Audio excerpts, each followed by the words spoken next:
117 AD, the Roman Empire was at the very height of its power. Stretching from the Atlantic Ocean to the sun-baked sands of Arabia, human civilization had seldom seen anything that even came close to rivaling its magnitude. But the empire was now in a state of crisis, as one of its greatest emperors, Trajan, had recently died, meaning that his second cousin, Hadrian, was announced as his successor, with the backing of the late emperor's family and the eastern legions of the Roman army. The Senate in Rome then had little choice but to accept the new emperor, and celebrations were then held in the imperial capital and throughout Rome's provinces to mark his accession. But the empire that Hadrian had inherited from Trajan was now in a state of near unprecedented turmoil and insurrection. In 115 AD, whilst Trajan had been campaigning in the east, a massive revolt had broken out by the dispersed Jewish populations throughout the empire and the Middle East. The Jews had long been a thorn in the empire's side, as they had stubbornly resisted any Romanization of their culture and religion, leading to various revolts and wars over the preceding century. Although Trajan's expedition into Mesopotamia had largely been successful, Rome's resources, mighty as they were, had been stretched to the limit to pay and man his campaigns. This included stripping many of the garrisons in the cities in Roman provinces in the Eastern Empire of large numbers of their troops, which then proved costly when Jewish uprisings began in Egypt, North Africa, and Judea itself. This then led to mass killings and the pillaging of many towns and cities in the affected provinces, and evidence suggests that as many as over 500,000 people were massacred in the Jewish revolts. Trajan had appointed one of his right-hand men, Lucius Quietus, to deal with the uprisings, as the ailing emperor was unable to do so, and he subsequently dealt with the revolts by the time of Trajan's death, which in time then became known as the Quietus Wars. But Quietus's success and ability did nothing but make him a target for the new emperor and his supporters, who were now looking to secure their power base by alienating and eliminating any potential rivals. The new emperor remained in the Middle East for a time, overseeing the mopping up operation of the Jewish rebellions in the region,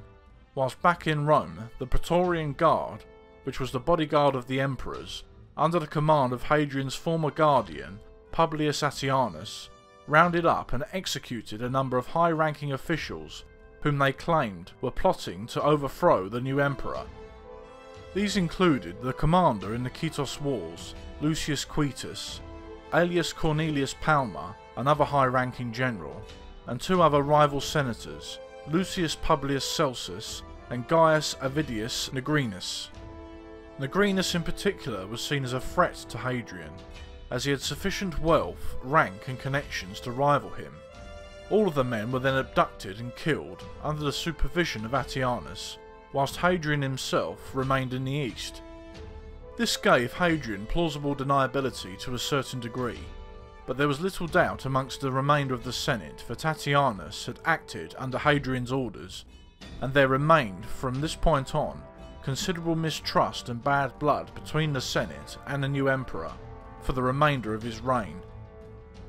Hadrian then attempted to bring the Senate back on side by promising that no other senators would be executed under his rule, and also promised to uphold the Senate's authority with regard to remaining the highest court in the empire. Attianus himself was soon retired but not punished, and was later replaced as prefect of the Praetorian Guard by Hadrian's close friend Marcius Turbo, who was one of the emperor's most trusted and able advisors and commanders. Another reason for the execution of the senators had been that they were themselves close friends with the previous emperor Trajan, and were also in favour of the old emperor's expansionist policies that had resulted in his campaigns in Dacia and the Middle East. However, the recent revolts throughout the empire had convinced Hadrian that expansion was not only too expensive, but would also undermine the stability of the provinces already under Rome's control. There was, after all, a finite amount of money available, and always a limited number of men of the right age to serve in the military.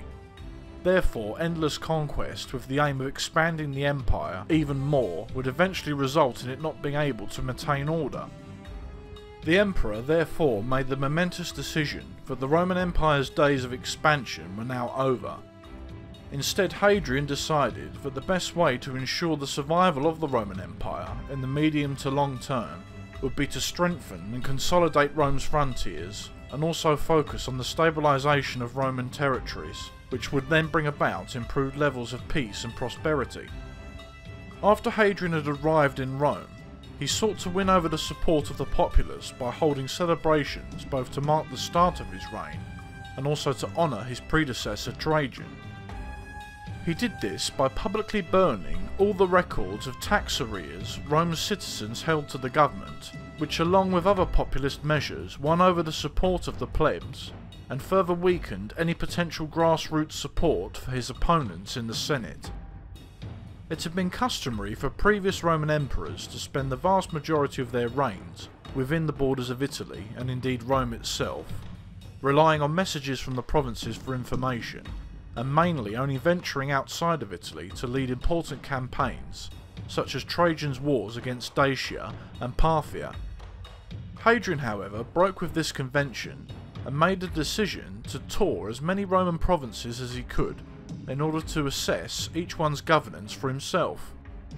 In many ways, given his decision to consolidate the empire and not expand it, Hadrian had to do whatever he could in order to not only maintain his reputation, but also maintain his connection with the Roman army, who more than most would be affected by his decisions not to embark on aggressive expansion. This made the reasons for Hadrian's tour of the empire even more crucial and twofold. First, he wanted to be seen to be taking an active interest in the governance and lives of his subjects, and secondly, he wanted more than anything to keep the Roman army on his side in order to maintain his position. He knew that the Eastern legions could be relied upon for the time being, as they had been the decisive factor in him becoming emperor. But the other legions in the various provinces of the Roman Empire had not had a hand in his rise to power, and therefore he sought to win them over by initially touring the legionary garrisons in Eastern Europe along the rivers Danube and Rhine. Whilst visiting the Western legions, Hadrian strove to experience the conditions and lives that everyday Roman soldiers experienced. He did this by dressing in ordinary clothing and eating the same food as the soldiers, such as bacon and vinegar. His willingness to mix with the troops then eventually paid off, and the Western Roman army was soon firmly on his side. Hadrian then, in 122 AD, travelled northwest across the English Channel to Britannia to inspect and oversee the state of the Roman occupation.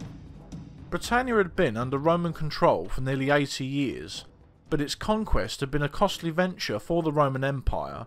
as it had been in an almost constant state of revolt ever since. The south of the island was by this time largely subdued. However, to the north, in modern-day Scotland, there were tribes who would not bend their knee to Rome, and whom were a constant source of trouble for the troops tasked with defending Rome's most northerly frontier. Hadrian assessed the situation and deemed that the lands in the far north of the island were not worth the sacrifice of money and manpower that any military expedition to invade it would require, and then ordered the building of a massive 73-mile long wall to mark the northern boundary of the Roman Empire in Britannia. Taking 6 years to complete, Hadrian's Wall as it is known today was one of the largest single engineering projects ever undertaken by the Roman Empire, and it was a statement of Hadrian's strength as much as a defensive barrier, serving as a clear warning to Britain's northernmost tribes that its builders were far more powerful than they were. The emperor would also construct other lengths of wall throughout the empire, such as in North Africa, which would enable Rome to control the flow of people to and from its territories, as well as being able to control the flow of trade caravans, which thusly boosted tax revenue. The emperor then travelled back across the English Channel, south across France and Spain, and on to eastern North Africa, where he led a campaign to subdue a rebellion in the area. But word then reached him that a resurgent Parthia was attacking the Roman frontier garrisons in Mesopotamia, and he then travelled east across North Africa towards the Middle East. He used the journey to again order the construction of defensive walls along the empire's frontiers, but also ordered the construction of new towns and buildings in the areas of North Africa which had been devastated by the Jewish uprisings in the Kittos Wars. Indeed, the North African economy boomed during Hadrian's reign, where he is still revered to this day as one of the greatest of Rome's emperors. Upon arriving in the Middle East, Hadrian quickly concluded a peace agreement with Parthia to end the conflict, and set about inspecting the frontier defences in the area. Although Rome had annexed large portions of Mesopotamia during Emperor Trajan's campaigns in the Middle East, Hadrian then took the decision to withdraw Rome's armies from the region, and instead settle the frontier along the river Euphrates, which acted as a strong natural barrier or obstacle. This decision to give up Rome's recent territorial gains in the Middle East was unpopular with the Senate, as Trajan's Parthian campaign had been undertaken at great expense in both money and manpower. But the emperor would not be swayed, and he continued with his policy of consolidating the empire's frontiers so that they could be maintained in the future instead of risking an overextension of Rome's massive but still limited resources. The emperor then continued his journey northwest into Anatolia and eventually entered the city of Claudiopolis, which was an ancient city with a history dating back to the time of the Hittite Empire. Whilst visiting Claudiopolis, Hadrian saw a young man named Antinous, who would later become the love of his life. It was common in Greek culture for men to be lovers, and indeed bisexuality was also common in Rome between both sexes. Hadrian, however, seemed to have been homosexual, at least in preference, as he was married after all to his long-suffering wife Sabina, who herself was now further isolated and infuriated by her husband's new lover. Antinous was not of noble birth, and had been noticed by Hadrian purely due to his good looks, which then prompted the emperor to employ him as a servant, and the bond between them steadily grew until they were virtually inseparable. Indeed, Hadrian would come to celebrate and boast about his relationship with Antinous, as he more and more embraced Greek culture and lifestyle, of which he was very proud. In many ways, Hadrian's reign can be seen as a departure from the old-style, clean-shaven, Roman-dominated culture, and the embracing by the empire of its constituent regions and cultures into a commonwealth-like state, in which every citizen was a member, regardless of where they were born. This helped to ensure that all the citizens of the empire felt as if they had a stake in its continued prosperity, and helped to make future insurrections less likely, as well as opening up the hitherto conservative Roman government to non-Roman persons of various nations and cultures, of which the Roman Empire was comprised.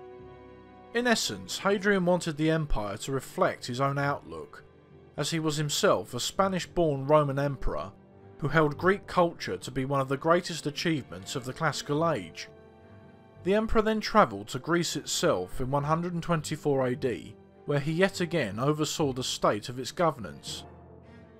He then commissioned the building of new temples and fountains, and took part in the Eleusinian Mysteries, which was a secretive and ancient Greek cult dedicated to Demeter, the goddess of agriculture, and Persephone, goddess of the underworld, wife of Hades. The emperor in particular focused his attention on Athens, which was given a new library, aqueduct, and a housing district, as a reflection of Hadrian's affection for the city, and thanks both for his reception and for his treatment during his time as the city's magistrate before becoming emperor. He then returned to Rome itself, where he oversaw the reconstruction of the Pantheon, which was a temple which had initially been built during the reign of Augustus. A marvel of Roman engineering, the Pantheon still has the largest unsupported dome in the world, and was constructed from materials and stone from all over the empire. These included marble columns from North Africa, which turned out to be, on delivery, too short for the temple's entrance, much to the emperor's displeasure, and the adjustments to the building to accommodate them can still be seen to this very day. Hadrian also oversaw the final stages of construction of his new villa located at Tabor, in the Sabine Hills near Rome,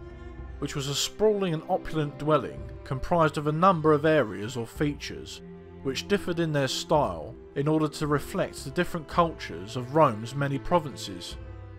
Perhaps another reason for Hadrian spending more than half of his reign as emperor on the move was that he feared potential plots against him from the Roman Senate, who now more than ever resented the emperor's rule, as he had over the years continually ignored and alienated them from the process of government, and filled the Senate chamber with as many of his supporters as he could. He then travelled to Africa in the spring of 128 AD, during which he again inspected the frontier and its garrisons, and then he travelled to Greece, where he once again took part in the Eleusinian Mysteries. Whilst in Greece, he oversaw the creation of his Panhelleneum, which was a council comprised of the various Greek city-states. Indeed, the emperor wanted to both protect and reignite Greek culture during his reign, which had, since Rome's accession to dominance in the region, been seen as subservient to that of Roman culture. Hadrian then crossed the Mediterranean in 130 AD, where he paid tribute at the tomb of Pompey the Great. The emperor then remained in Egypt for a time, but his stay was to end in tragedy, as during a boat trip on the River Nile, his beloved Antinous drowned. It is unclear whether his death was an accident or suicide, or even a sacrifice ordered by Hadrian himself. But whatever the cause, Hadrian was left devastated by the tragedy, and honoured the death of his lover by declaring him to be divine,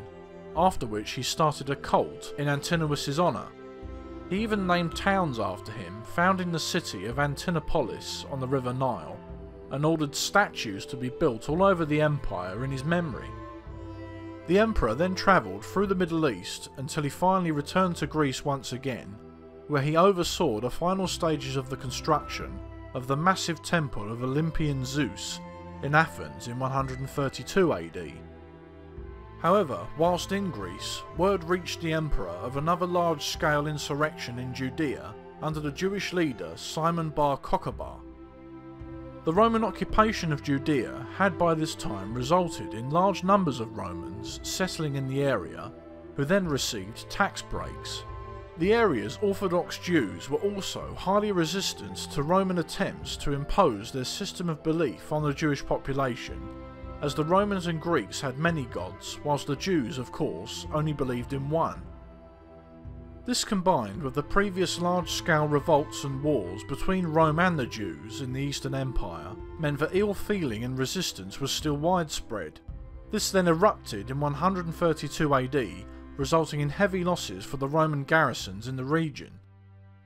Hadrian then travelled to the Middle East to put down the uprising himself, eventually succeeding, which according to accounts resulted in the deaths of hundreds of thousands of Jews, and Hadrian is still a hated figure in Israel to this very day.